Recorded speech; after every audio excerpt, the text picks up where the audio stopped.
Nanone twongeye kugaruka rero kuri Rwanda Isa TV.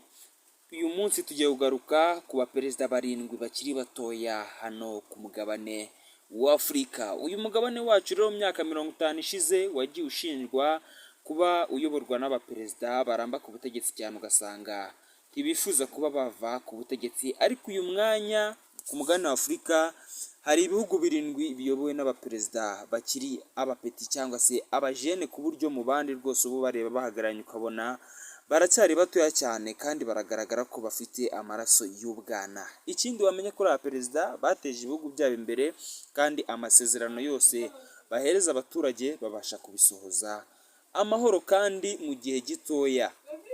Rero njye tugiye kubona muri kino kiganiro ugiye kubagezaho urutonde rwa perezida barindwi bakiri batoya hano ku mugabane w'Afurika. Ndi Isa ndetse uracyari kuri Rwanda Isa TV. Gusa ukora subscribe kugira ngo tugomeze kwagura uyu muyoboro wa Rwanda Isa TV, tujye tubona n'ibindi biganiro byinshi bigiye bitandukanye. Rero kuri uyu mwanya tugiye guhera ku muperezida wa mbere ukiri mutoya kurusha abandi.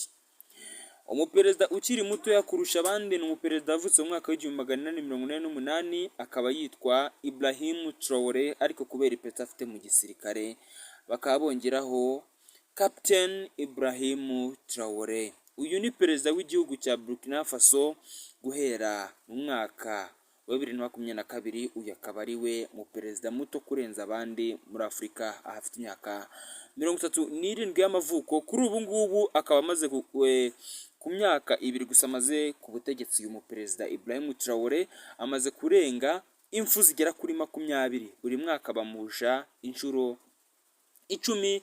Uyu musore Ibrahim Traoré rero reka nkubwire utuntu dukeya kuri kugira ngo dukomeze.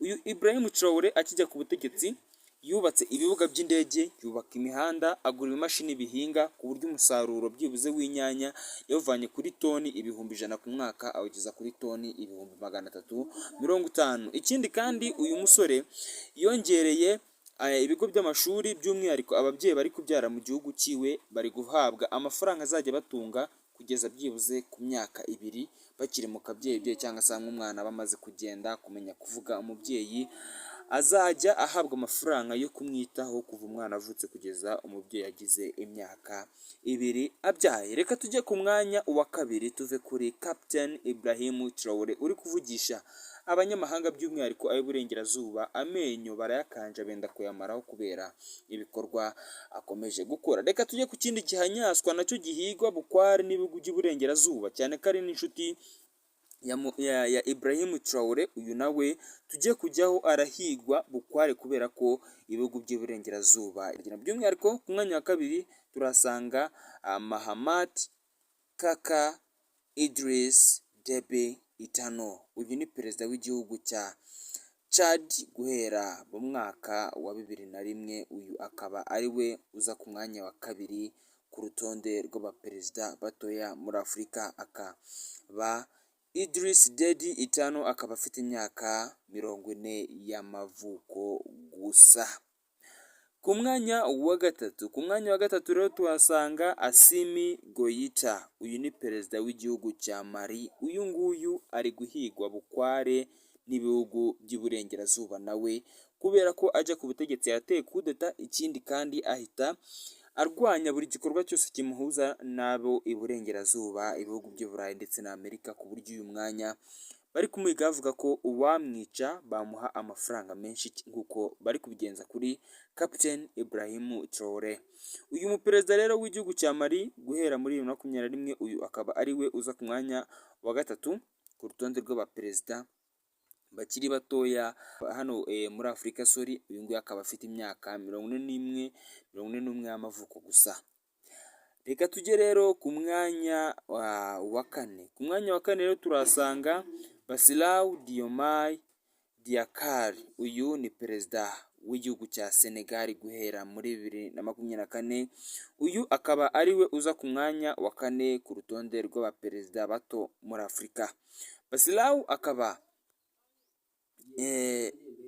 afite imyaka 44 y'amavuko gusa.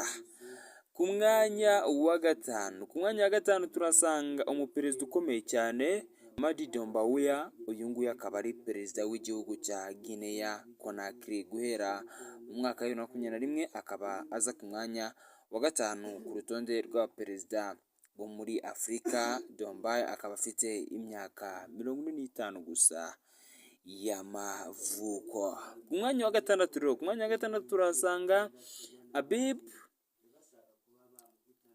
Ku mwanya wa gatandatu turahasanga Abiy Ahmed Ali. Uyu ni minisitiri w'intebe w'igihugu cya Ethiopia guhera mu mwaka wa 2018, akaba ari we muyobozi w'iki gihugu mu bya politiki. Abiy Ahmed akaba ari mu bayobozi b'ibihugu bya Afurika bakiri batoya, ku myaka ye 47 gusa. Urabona ko agaragara nk'umusore ufite imyaka 25.